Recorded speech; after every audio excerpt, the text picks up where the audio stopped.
Welcome to our deep dive today. Okay. And we're going to be exploring a book that's had a profound impact on millions of people. Yeah. The 7 Habits of Highly Effective People by Stephen Covey. It's a classic. It is. For sure. Now, you're probably familiar with some of the concepts. Maybe you've even read the book. Right.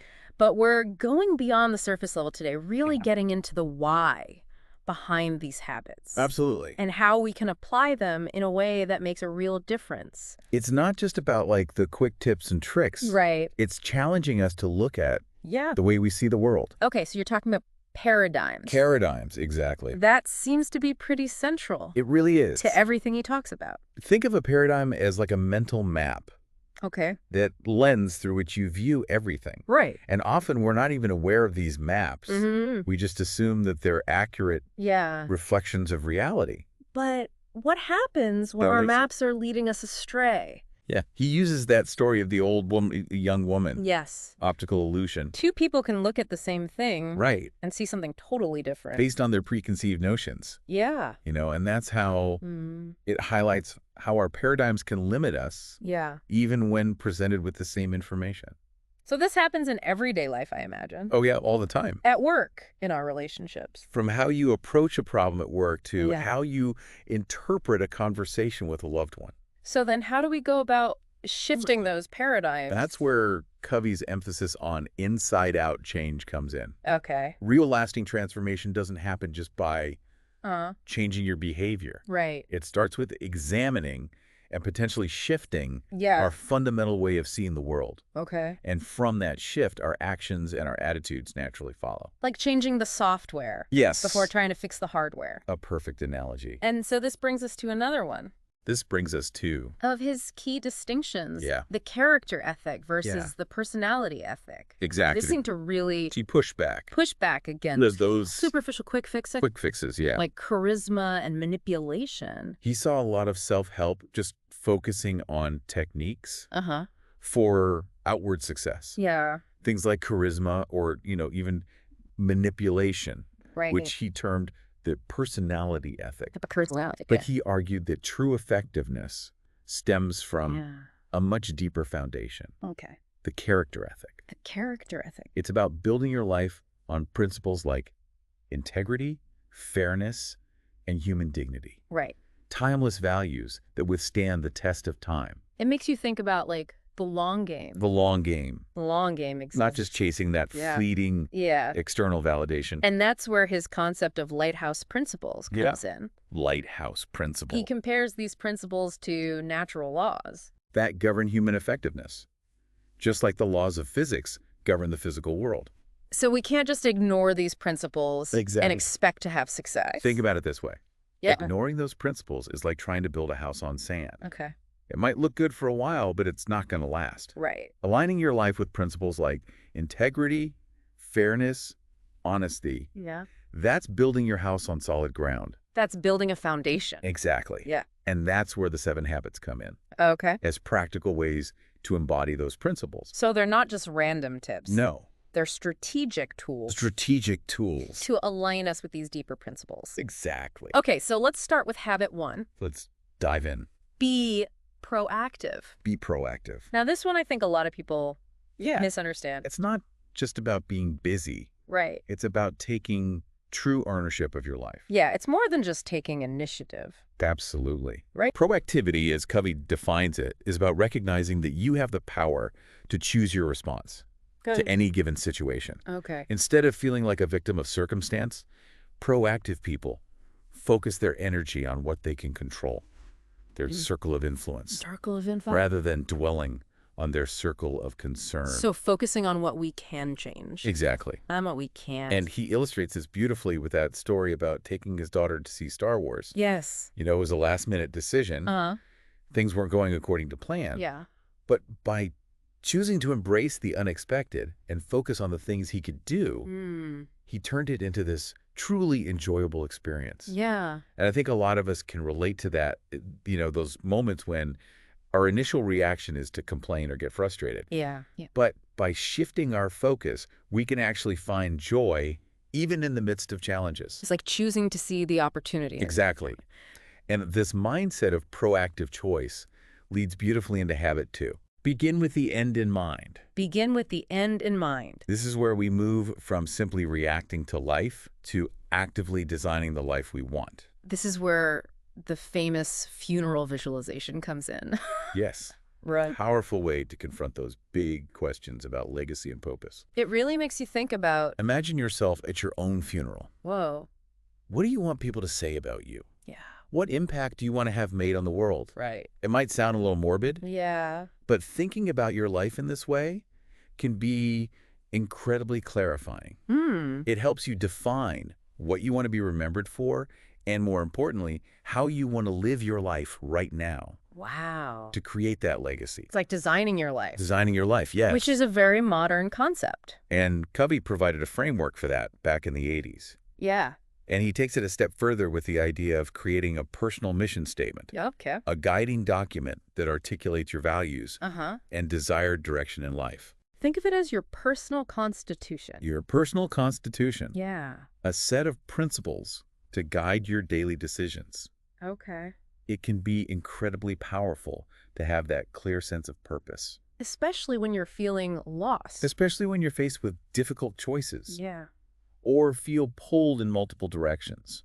So it's about setting goals. Yes, But it's more than that. it's more than that. It's aligning them with your deepest values. Aligning them with your values. Creating a life that feels truly meaningful. You got it. And then to actually achieve those goals. To achieve those goals. Turn those aspirations into reality. That's where habit 3, put first things first, comes into play. This is where that time management matrix comes in. Yeah. I've seen so many versions Right. out in the world. It's a classic. But Covey's is still the best. For a reason. It really highlights the power of focusing on Those quadrant 2 activities, quadrant the 2. ones that are important, Important but not urgent. but not urgent. They're the ones that get pushed aside. They're the ones that often Get get pushed aside in the busyness of everyday life. Yeah. Yet they're the ones that truly move us forward towards our long-term goals. Things like building relationships. Building meaningful relationships, Investing in your own investing in your personal development, personal development. planning for the future. Planning for the future, right? These are the activities that often get sacrificed when we're in constant firefighting mode, Yeah. reacting to the urgency of the day. Right. But by dedicating time and energy to those quadrant 2 activities, you're essentially preventing those crises down the line and creating a life that's truly in alignment with your values and your mission. So these first 3 habits, These first 3 habits it's like laying the are foundation laying the foundation for a life of effectiveness. for a life of effectiveness, It's about mastering yourself mastering yourself. before you can effectively lead others.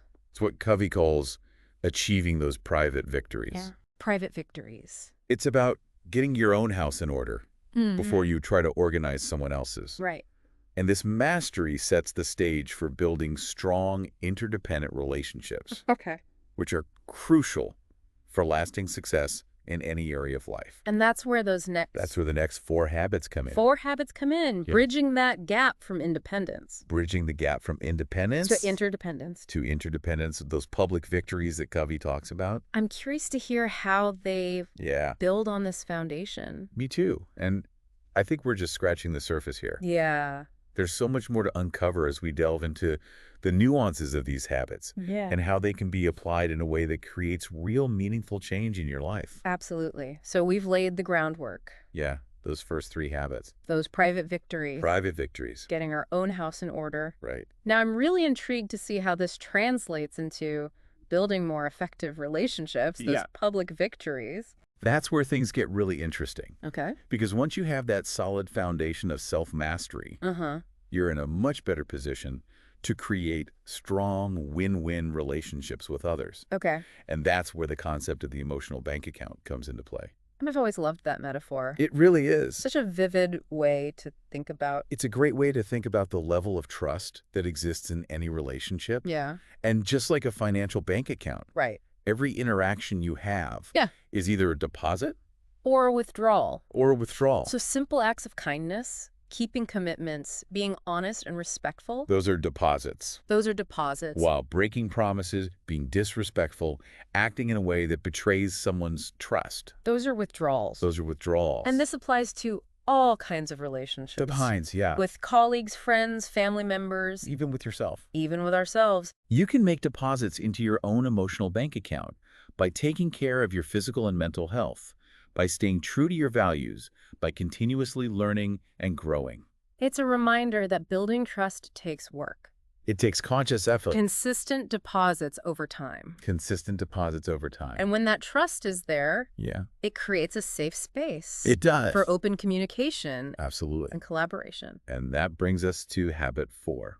Okay. Think win-win. Think win-win. This is about shifting from a scarcity mindset, Okay. where you see everything as a zero-sum game, Right. to an abundance mentality where there's enough success to go around. Yeah, I think a lot of us get stuck in that scarcity mindset Oh, yeah. without even realizing it. It's pervasive. Yeah, it's like we're constantly competing Yeah. for limited resources. Whether it's recognition at work or time with loved ones, Or even just like a sense of peace and well-being. even just a sense of peace and well-being. Yeah. Covey argues that this win-lose paradigm is ultimately self-defeating. Okay. When you approach every interaction from a place of trying to get the upper hand, you create an environment of mistrust and competition, which ultimately erodes relationships and undermines effectiveness. He has that great story about I guess. the learner-controlled instruction program where Yes. he faced resistance From those executives from the executives. who felt threatened by this new approach. But instead of digging in his heels Instead of digging in his heels, and trying to force his solution on them, he took the time to truly understand their concerns. and that's so important, isn't it? It's a classic example of how seeking first to understand can lead to unexpected breakthroughs. Yeah. By listening empathically to the executives, he was able to identify their underlying needs and concerns. Right. And from there, they were able to co-create a solution that exceeded everyone's expectations. So it's a powerful reminder that collaboration, Collaborate. even with people who might seem like adversaries, can lead to... Can lead to those truly innovative Yeah. and mutually beneficial outcomes. Which brings us to habit 5. Habit 5. Seek first to understand, then to be understood. Seek first to understand, then to be understood. Oh, this one's tough. This is one of the most challenging Important. yet transformative habits that Covey presents. It goes beyond just listening, right? It does. It's really about trying to see the world. to see the world through the other person's eyes, putting yourself in their shoes. Yeah. It's about empathic listening, not just waiting for your turn to speak, but really trying to grasp the other person's perspective, their feelings, their motivations. And that can be really hard. It often requires us to set aside our own biases and judgments, Yeah. to resist the urge to jump in with advice or solutions Right. before we fully understood the situation. He shares that really poignant story He does. about a father struggling to connect with his son Who's having problems at school. who's having problems at school. Yeah. The father keeps trying to offer advice, Right. but it's not until he stops talking and really starts listening with the intent to understand Yeah. that the dynamic shifts. That story always gets me. It's such a powerful illustration of how transformative empathic listening can be. Yeah.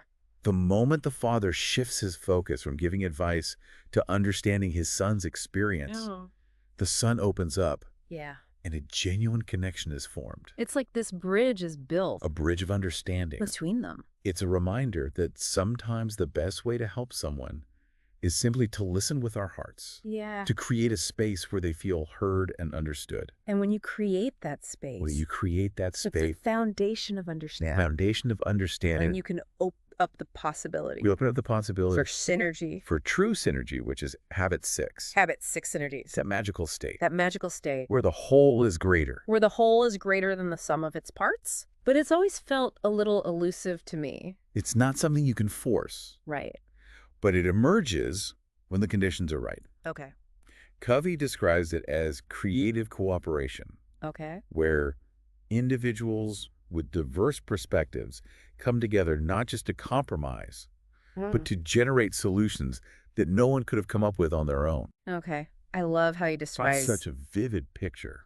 that synergistic classroom environment. Yeah. He talks about the energy The energy and excitement that emerge as students felt safe to share their ideas, Yeah. to build upon each other's thoughts, to challenge each other in a constructive way. So it really highlights the power of Valuing differences. valuing those differences. When you create an environment where people feel respected, Right. heard, where their unique perspectives are welcomed and appreciated, Right. that's when the magic happens. And it's not just about brainstorming solutions. It's not just about brainstorming solutions. It's about building something truly innovative. Something that wouldn't have been possible Yeah. without that collaborative energy. You know, it makes me think about how often we try to fit people into predefined roles, whether it's at work or in our families. Covey addresses that directly. Yeah. He uses that analogy of the duck, the rabbit, and the fish being forced to compete in the same race. The duck, the rabbit, and the fish. It's absurd, right? Yeah.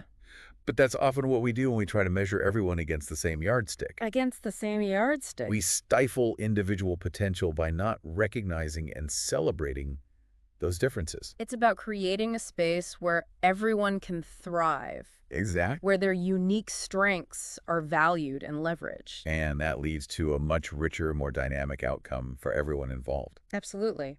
But achieving this level of synergy, Achieving this level of synergy, this true win-win collaboration, this true win-win well, collaboration, it takes a lot of effort, takes a lot of effort. conscious, Conscious practice of all the habits we've discussed so far. all the habits so far. And it also requires something else, a commitment to continuous renewal and growth. Which brings us to habit 7, Habit 7, sharpen the saw. sharpen the saw. This is about recognizing that you are your greatest asset, Yes. that investing in yourself is essential It's essential for sustained effectiveness. for sustained effectiveness and well-being. It's like that saying, You can't pour from an empty cup.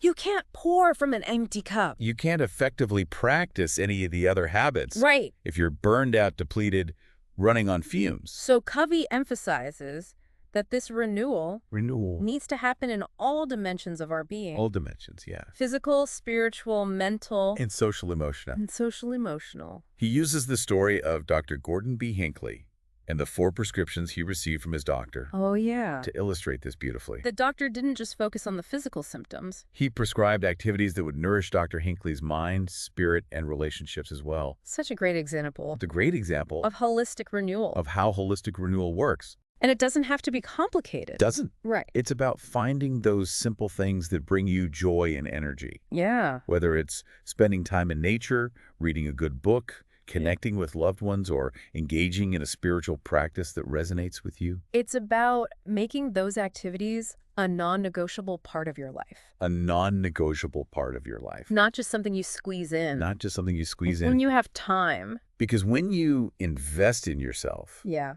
you're essentially investing in your ability to show up fully. In all areas of your life. It's like sharpening that saw so you can cut through Yeah. all those challenges. The challenges Life throws our way. more effectively. I like how Covey emphasizes that there's no one-size-fits-all approach. No, there isn't. Right. It's about finding... It's about finding what truly nourishes Yeah. and re-energizes you. So for one person, it might be meditation. Yeah. For another, It's hitting the gym or spending time in nature. right. It's about finding what works for you. It's about being intentional, Yeah. making self-care a priority, Yeah. not an afterthought. He also talks about the importance of aligning our reward systems Oh, yes. with our values. With our values and goals. And it's not just personal rewards, it's about organizations too. Yeah, he shares that story about the company Okay. where salespeople were rewarded solely for individual performance, even if it meant undermining their colleagues.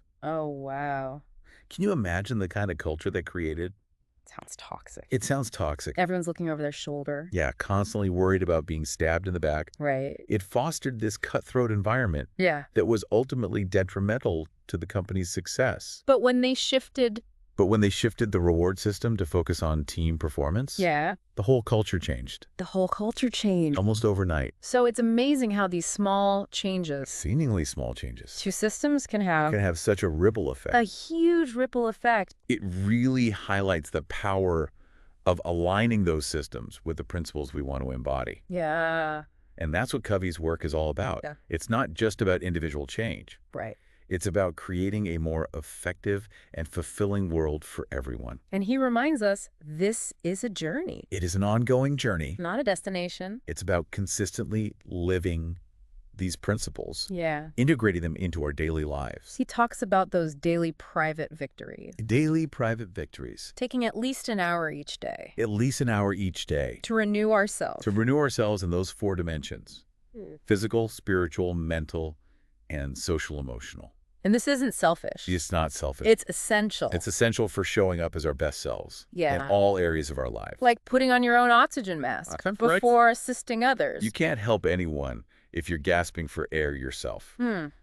So as we wrap up our deep dive Yeah. into the 7 habits of highly effective people, what's the one key takeaway What's the one key takeaway? you hope our listeners are walking away with today? I think the most important message is this.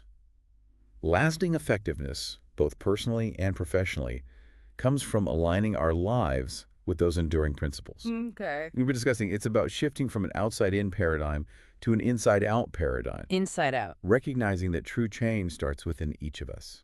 So it's about taking ownership Taking ownership. of our choices. Our choices, our actions, and ultimately our lives. And it's a journey. It's a journey. Not a destination. There's always more to learn more, to grow more, to contribute. Absolutely. But by embracing these principles and consciously practicing these habits, we can create lives that are both fulfilling and effective lives that make a positive difference in the world. Beautifully said. And to our listeners, Yeah. as you go about your day, I challenge you to consider which of the 7 habits resonates most strongly with you right now, and what's one small step you can take today to start applying that habit in your own life. Remember, as Covey says, the key is not to prioritize what's on your schedule, but to schedule your priorities. So take control of that space between stimulus and response and choose to create a life that is truly your own.